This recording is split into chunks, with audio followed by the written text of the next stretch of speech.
우리 갈라디아서 3장 1절에서 9절까지 말씀입니다.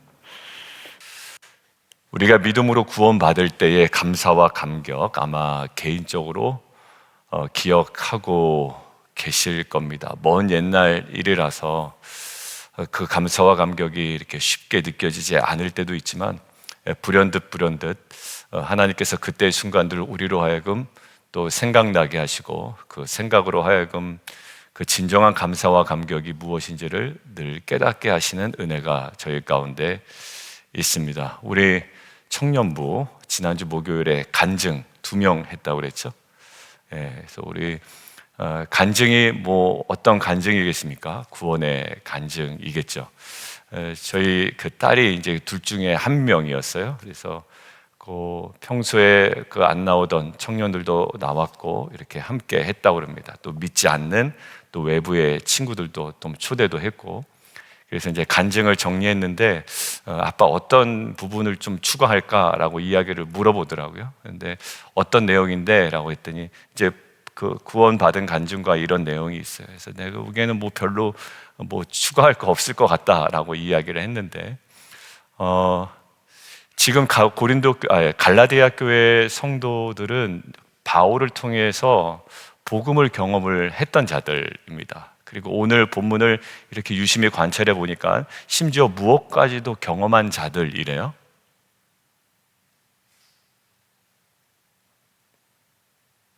저를 보면 답이 안 나오실 텐데 무엇을 심지어 경험한 자들입니까? 본문을 미루어 짐작하건대 사도 바울이 거짓말을 하지 않았다면 2절에 힌트가 있습니다. 그렇죠. 성령을 받은 거예요. 그러니까 성령까지 받은 겁니다. 그러니까 성령을 이미 받은 거예요. 자, 그런데 그럼에도 불구하고 갈라디아 교인들이 지금 어느 쪽으로 자꾸 귀를 기울이고 그 거짓 가르침에 그들이 자꾸 넘어지고 행위중심적 신앙생활로 자꾸 옮겨가게 될까요? 그럼에도 불구하고 그렇게 가는 겁니다. 여러분들 구원받을 때의 감격은 있지만 사실 어느덧 가면 남을 판단하는 기준도 그렇고 자신을 바라보는 눈도 그렇고 자꾸 행위 중심적으로 가게 돼요. 나쁘진 않습니다만 그 근저에 깔려있는 우리의 구원마저 그 기준이 그 율법에 대한 행함이라든지 어제 말씀드린 거 기억나시죠? 선한 일을 통해 구원받는다라는 논리는 거의 없었다고 보면 됩니다.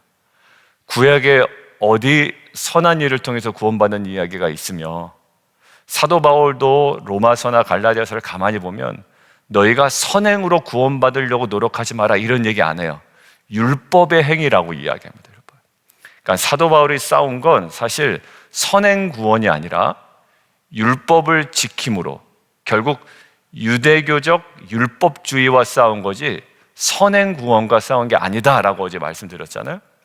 자, 그러니까 결국 이들이 믿음으로 구원받아 놓고 유대교로 자꾸 돌아가려고 그러는 거예요. 또 유대교를 요구받고 있는 겁니다. 자, 그러면 무엇이 희석되냐면 믿음으로 구원받는다라는 이 복음의 진수가 자꾸 우리 안에 희석되기 시작해요. 그러면 어떻게 됩니까? 계속 우리 안에 마치 계속 감기처럼 뭔가 찾아오는 것처럼 우리의 기쁨을 빼앗아 가버리게 되는 거죠. 새벽기도 하루 못 나올 수 있죠. 근데 이것이 우리의 마치 구원의 표지인 양이라고 생각을 하다 보면 이게 우리가 정말 기쁨으로 나와야 되는 것마저도 하루 못 나왔을 때 나의 신앙의 모든 근간이 와르르 무너지는 것처럼 사람들의 시선 생각하고 평가를 생각하고 내 자신의 판단으로 생각하고 지금 무엇을 나를 이끌고 있는지를 모를 정도로 힘들어지는 신앙이 되어버립니다. 자, 결국 이럴 때 우리는 기억해야 되는 것이 있습니다. 첫 번째 함께 볼게요. 2절입니다. 제가 아까 한 것처럼 우리 이때 기억해야 되는 거. 그들이 경험한 것이 있습니다. 무엇을 해요? 믿음으로 말미암아 성령을 받은 것을 경험했습니다. 그들이 믿음을 기억하기 위해서 또 믿음을 다시 한번 회복하기 위하여 그들이 꼭 반드시 기억해야 되는 것이 있어요. 우리는 성령으로 다시 새롭게 되었다라는 거죠.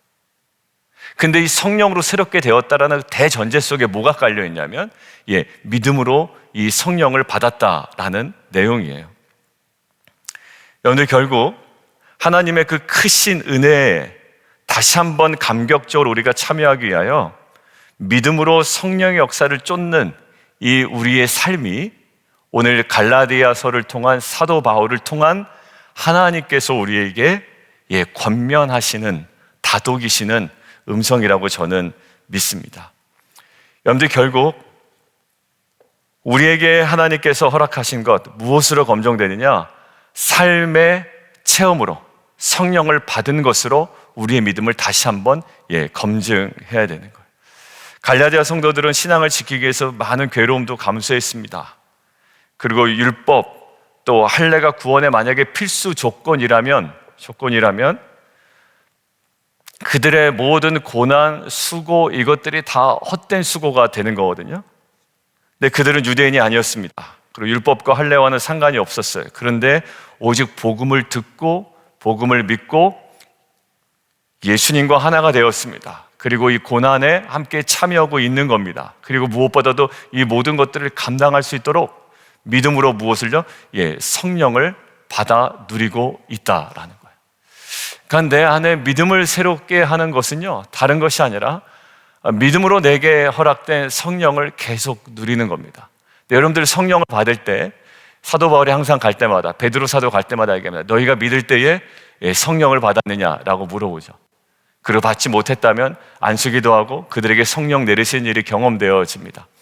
여러분들, 우리 안에 이 믿음을 새롭게 하는 가장 첫 번째 우리의 삶의 체험, 즉 우리 안에 허락된 성령 하나님의 그 역사를 다시금 기억하고 날마다 누리는 삶입니다. 왜냐하면 성령은 무엇으로만 오기 때문에, 믿음으로만 오기 때문에. 여러분들, 만약에 성령이 오늘 2절처럼 율법의 행위로 성령을 받을 수 있다면 우리는 율법의 행위로서 성령을 받기 때문에 성령을 받는 일과 믿음의 행위가 연결이 안 될 겁니다. 그런데 사도 바울은 오늘 분명하게 이야기합니다. 너희가 성령 받은 일이, 성령을 누리는 일이, 이 모든 것들이 어디서부터 출발되었다? 믿음으로 이것들이 가능하게 되었다라는 거예요. 결국 우리의 과거의 성령 받은 사건들을 기억하고 오늘의 성령 하나님의 그 임재와 능력을 우리가 누리며 나아갈 때 다시금 우리 안에 그 믿음, 가장 그 모든 것들이 근간이 되는 믿음이 새롭게 되는 은혜가 우리 안에 있을 줄 믿습니다. 5절 함께 보실래요?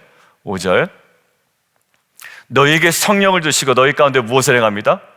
능력을 행하시는 이의 일이.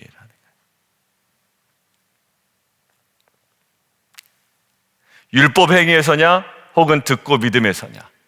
저는 과거의 경험을 기억하여 오늘의 믿음을 새롭게 하는 것도 중요하지만 다른 거요, 오늘의 하나님께서 행하시는 능력을 누림으로 믿음을 새롭게 할 수 있다고 저는 믿습니다. 5절에 근거했어요. 자, 우리가 헷갈립니다. 뭔가 이렇게 율법적인 행위를 하고 종교적인 행위를 해야 우리 안에 뭔가 은혜가 있을 것 같아요. 이것이 우리의 믿음을 대변하는 모습일 수도 있습니다만 다시금 우리가 경험해야 되는 것은 그 모든 것들이 다 없어질지라도, 우리가 아파서 새벽 예배 못 나오고 우리가 여러 가지 상황 때문에 여러 가지 모든 행위를 할 수 없을 때라도 우리가 믿음을 다시 한번 새롭게 할 수 있는 건 과거에 우리가 받은 성령이에요. 그리고 오늘도 그 성령을 누리는 겁니다. 이것이 어디로부터 오는 거예요? 믿음으로 우리에게 주어졌기 때문에 그 믿음을 다시 한번 우리가 붙들 수 있는 거예요. 그리고 오늘의 상황 가운데서는 또 행해요. 내가 열심히 나오고 열심히 헌신하는 모습이 아니라 오늘 우리 가운데 행하시는 하나님의 뭡니까? 능력을 누림으로 우리의 믿음이 새롭게 됩니다. 여러분들, 능력 있다라는 것은 굉장히 매력적입니다. 사역을 하도 능력 있게 사역하고 정말 더 적극적으로 사역하고 뭔가 열매가 있고 합니다. 근데 그 모든 것들을 우리 삶 가운데, 연약한 삶 가운데 이루시는 분이 계시거든요. 그게 바로 성령 하나님, 과거의 경험한 성령 하나님이 아니라 그 하나님이 우리 가운데 능력 있게 행하십니다. 능력에 능력을 더하십니다.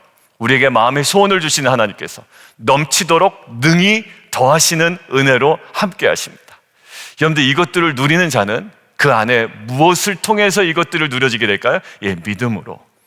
우리 안에 능력 있게 행하시는 하나님은 하실 수도 있고 하지 않으시는 분이 아닙니다. 근데 우리의 경험을 보면 하나님은 늘 능력 있게 우리에게 행하시는데 그것들을 믿음으로 받아 누리지 못하고 자신의 노력의 결과로 받아 누리면 사람이 강팍해지더라고요. 자기만 알게 됩니다.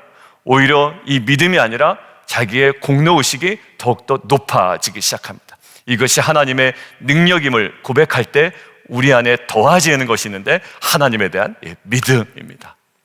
그 능력대로 우리 안에 역사하시는 하나님의 그 은혜를 통해 우리가 믿음이 더욱더 온전해지는 귀한 공동체 되기를 주님의 이름으로 축원드립니다. 그리고 더욱더 권면드리는 것은 그게 하나님의 은혜임을, 하나님의 능력임을 고백하는 저와 여러분이 되었으면 좋겠습니다. 자, 세 번째요. 무엇으로 믿음이 더욱더 새로워지는가? 오늘 사도 바울은 무엇을 강조하죠? 누구를 자꾸 이야기합니까? 아브라함을 강조합니다. 아브라함을 강조해요. 아브라함의 어떤 면을 강조합니까? 아브라함의 믿음을 강조합니다. 아브라함의 믿음은 어떤 믿음이었습니까? 여호와를 믿는 믿음이었습니다. 어디에 나옵니까? 창세기 15장에 나옵니다. 창세기 14장에 어떤 장면이었죠? 자기 조카 롯이 너무나도 어려운 가운데 있는데 집에서 기른 사람 318명을 데리고 가서 무찔러서 이깁니다. 근데 승리 이후에 완전히 아브라함이 갑자기 두려움을 느끼게 되죠. 그래서 하나님께서 하시는 말씀이 뭐냐면 두려워 말라, 나는 너의 방패다 라고 이야기합니다. 그게 15장의 도입 부분입니다. 그러면서 하나님께서 아브라함에게 밖으로 데려나가십니다. 너 자손이 엄청 많아질 거다라고 이야기합니다. 아브라함이 어떻게 될까요? 아브라함이 항상 어떤 자녀냐면 우리 집에서 기르던 그 사람이 그놈이 그냥 내 자손이 될 겁니다. 그냥 그 수준에 계속 머물렀는데 하나님께서 하늘을 보여주십니다. 이처럼 될 거라고요. 근데 거기 성경에 뭐라고 되어 있냐면 아브라함이 여호와를 믿으니 하나님께서 그 믿음을 의로 여기셨다라고 되어 있습니다. 그게 율법을 주기 전입니까? 예, 율법을 주기 전입니다. 그러니까 아브라함이 뭐 율법을 지켜서 의로 여김을 받은 것이 아니라 여호와를 믿었던 믿음이라는 겁니다. 지금 이 아브라함의 믿음을 이야기하면서 이 믿음을 어느 것과 연결시키나요? 오늘 아브라함의 믿음을 보니까 너희들도 잘 믿어라? 아니요, 오늘 그렇게 끝나지 않아요. 어디로 연결합니까? 예, 저를 보면 안 돼. 제가 이렇게 물어보는 거 한번 여러분 한번 찾아보라는 겁니다. 9절에 뭐라고 나와 있죠? 그러므로라고 돼요. 저는 그러므로를 굉장히 좋아합니다. 왜냐하면 이건 결론이기 때문이에요. 그 단락에. 여러분, 그러니까 그렇게 믿어라라는 게 아니라 지금 잘 보세요. 제가 과거, 현재까지 왔죠. 그럼 어디로 갈 것 같으세요? 그렇죠. 미래로 갑니다. 과거 뭐 기억하라고요? 너희 성령 받았잖아. 그래서 제가 도입 부분에 이 사람들이 지금 뭔가 의심하고 율법주의로 빠지려고 하는데 이미 이 사람들 뭐 받은 사람입니다. 뭐 받은 사람입니까? 라고 물어봤어요. 성령 받은 사람이네요. 과거에 성령 받은 거. 그거 기억할 때 우리 안에 믿음이 새로워집니다. 현재는요. 지금 행하시는 능력을 경험하는 거예요. 여러분들 정신 없습니다. 살아가다 보면 지금 하나님께서 어제 우리 가운데 뭐 하셨는지 저널 쓰지 않으면 기억 못해요. 제가 뭐 정리하다가 작년 11월 달에 일어나는 걸 찾으려고 하는데 그날 제가 기록을 안 해놓은 거예요. 그러니까 이게 도무지 기억이 안 나는 거예요. 최근에는 제가 쓸데없는 것까지 기록을 하거든요. 다 나옵니다. 그날 뭐 했는지. 근데 작년 11월 달에 제가 기록해 놓지 않았더라고요. 그러니까 지금 아직까지도 그 생각이 안 나요. 그게 분명히 뭔가 있었거든요. 근데 그 하나가 생각이 안 나는 거예요. 여러분들 과거에 성령 받은 사건 기억하는 것, 그리고 오늘 지금 하나님께서 행하시는 능력을 우리가 누리며 살아가는 것. 어제 우리가 왜 무기력했냐면 하나님께서 내 가운데 행하셨거든요. 근데 나는 딴 생각하고 있었던 겁니다. 생각해 보니까 어제 남성들하고 이야기 나누다 보니까 또 넘어진 거예요. 주일날도 넘어지고 또 월요일 날 아침에도 넘어지고. 근데 참 감사했던 건 뭐냐면 그런데도 목사님, 그런데도 옛날보단 많이 낮았다는, 하나님께서 내 삶 가운데 행하신 일이 있다는 거예요. 그동안에 훈련받고 그 다음에 우리가 말씀 묵상하고 함께 기도했던 열매가 그래도 과거보다는 조금 낮았던 나의 모습이 있다는. 누굽니까? 하나님께서 우리 삶 가운데 능력을 행하신 거예요. 오늘의 하나님을 경험하는 거죠. 자, 그런데요, 오늘 결론은 너희도 그러니까 믿어야 된다가 아니야. 이미 믿었던 자예요. 이미 잊어졌죠, 다인데 이것들을 그러므로 다시 한번 읽습니다. 9절 시작. 믿음이 있는 아브라함과 함께 복을 받느니라. 자, 지금 무엇을 가지고 이야기하냐면 미래적으로 하나님의 그 아브라함에게 허락하셨던 이 복이 말씀으로 이미 약속된 거잖아요. 창세기 12장에 뭐라고 됩니까? 너를 통하여, 너의 자손을 통하여 모든 민족이 복을 받게 하겠다라는 이 약속을 지금 사도 바울은 아브라함이 의로 여김 받는 믿음과 결부시켜서 이제 우리가 그 아브라함에게 허락된 그 모든 민족이 받는 복을 무엇으로 누릴 수 있다라고 이야기합니까? 믿음으로 누릴 수 있다라는 거예요. 그러니까 우리가 무엇을 해야 받는 복이 아니라 우리가 믿음으로 하나님의 자녀 되었기 때문에 받는 복을 이야기하는 겁니다. 근데 우리는 어느 순간에 율법주의에 갇혀버려요. 율법을 지켜 행함으로 또 우리 안에 무엇인가를 내가 하나님 앞에 공덕을 쌓아나감으로 사람 앞에 보여지는 그 삶을 통해서 복을 누린다고 되어 있는 거예요. 근데 오늘 분명히 얘기하기는 아브라함의 복이 뭐예요? 믿음으로 말미암은 자는 믿음이 있는 아브라함과 함께 복을 받느니라. 여러분들, 아브라함의 복이 뭡니까? 누가 여러분에게 아브라함의 복이 뭐냐고 물어보면 뭐라고 대답해 주시겠어요? 땅? 땅입니까? 땅? 아브라함의 복은요, 하나님께서 아브라함에게 뭐라, 네가 복이 된다라는 거예요. 네가 복이 될지라라고 했거든요. 네가 복이기 때문에 어떻게 된다? 그러니까 네가 복 받는다가 아니라 네가 복이 된대요. 복이. 그러니까 저와 여러분이 복을 받는 게 아니라 저와 여러분이 복이 되는 겁니다. 무엇에 대하여? 모든 민족에 대하여, 열방에 대하여, 세상에 대하여.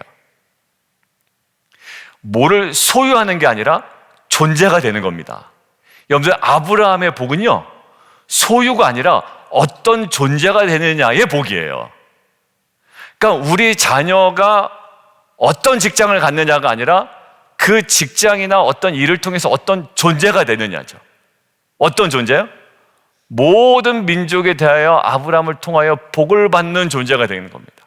후손을 통하여. 예수님께서 복이 되셨죠, 우리에게. 근데 예수님이 어떤 것을 소유해서 예수님이 복을 누리신 것이 아니죠. 예수님의 온 공생의 삶의 목적은 자체가 복이 되시는 겁니다. 심지어 그러니까 예수님은 무엇까지 복이 되셨냐면 그 자신의 당시에 굉장히 수치스러운 십자가의 죽음마저도 온 인류에게 복이 되셨죠. 그러니까 예수님의 삶의 방식과 심지어 죽음마저 전 존재가 복이 되었죠. 그러니까 결국 믿음이 있는 아브라함과 함께 믿음으로 말미암은 자는 복을 받느니라. 이것은 8절에 나온 모든 이방인이 너로 말미암아 복을 받으리라 하였느니라. 그러므로 믿음으로 말미암은 자는, 이 사람들이 이방인들이거든요. 결국 믿음이 있는 아브라함과 함께 복을 받느니라. 저는 이 부분이 우리가 미래적 소망을 갖는 이 믿음이 새로워지는 약속의 말씀이라고 봅니다. 우리가 언제 사실 그러니까 믿음이 강해집니까? 약속의 말씀이 우리 가운데 임할 때 저는 아멘하고 봤습니다. 이게 EM을 위한, 이 영 어덜트를 위한 하나님 약속의 말씀인 것 같아요 라는 마음이 들면 우리 안에 뭐가 생성됩니까? 율법의 행함이 생성되는 게 아니라 믿음이 새로워집니다. 그래서 하나님, 이 청년부가 복이 되게 해주십시오. 이 지역사회에. 그래서 이 지역사회에 영적으로 헤매는 청년들에게 뭔가 진리를 선포할 수 있는 우리 영 어덜트와 EM이 되게 해주십시오. 그래서 하나님, 그들 자체의 모임이, 그 예배가 하나님 복이 되게 해주십시오. 그들의 존재가 복이 되게 해주십시오. 여러분들, 언제 믿음이 새로워진다고요? 약속의 말씀을 우리가 붙들 때, 그 언약의 말씀이 임할 때, 그 아브라함에게 하셨던 그 약속이 이방인에게 이루어져야 될 그 약속의 말씀이 우리 가운데 임할 때, 갈라디아 사람들에게 임할 때, 이제 그들 안에 있는 엉뚱한 율법의 행위로 헤매는 것이 아니라 이 말씀에 대한 믿음이 회복되기 시작합니다. 여러분들, 믿음이 있다라는 것은 약속의 말씀이 있는 거예요. 언제냐면 막 신나서 오십니다, 성도님들이. 그때 언제가 제일 있냐면 막 믿음이 막 뛰어날 때예요. 막 믿음이 있을 때. 언제 믿음이 있냐면 말씀이 구체적으로 다가올 때 막 얘기하고 싶어서 난리 나요. 목사님, 근데 이 말씀이 막 가슴 뜁니다 라는 거야. 가슴 뜁니다. 어느 순간 그때 막 율법의 행위를 아니요, 뭔가 은혜가 떨어졌을 때 자꾸 뭔가 해보려고 그래요. 자꾸 보여주려고 그래요. 자꾸 이렇게 뭔가 무리수를 두는 거예요. 그때 지난주 화요일 말씀처럼. 근데 온전한 약속의 말씀이 있을 때 안에 믿음이 새롭게 됩니다. 정리합니다. 과거 기억해야 됩니다. 우리 성령을 받을 때에 무엇으로 받았어요? 믿음으로 받았습니다. 여러분들, 그 성령께서 오늘 뭐 하십니까? 우리에게 능력 있게 역사하십니다. 자기 공돌하고 의식하는 순간 믿음은 다 사라져 버립니다. 교만해집니다. 나쁜 사람 됩니다. 세 번째요, 약속의 말씀을 붙드는 거예요. 그때 우리 안에 믿음이 새로워집니다. 과거에 주셨던 성령, 오늘 가운데 능력을 행하신 하나님, 그리고 그 언약의 말씀을 믿음으로 말미암아 우리 안에 온전한 믿음이 새로워지고 그 새 일을 행하시는 하나님을 경험하고 누리는 저와 여러분 되기를 주님의 이름으로 축원합니다. 함께 기도하겠습니다. 근데 이 모든 것들이 은혜가 안 된다.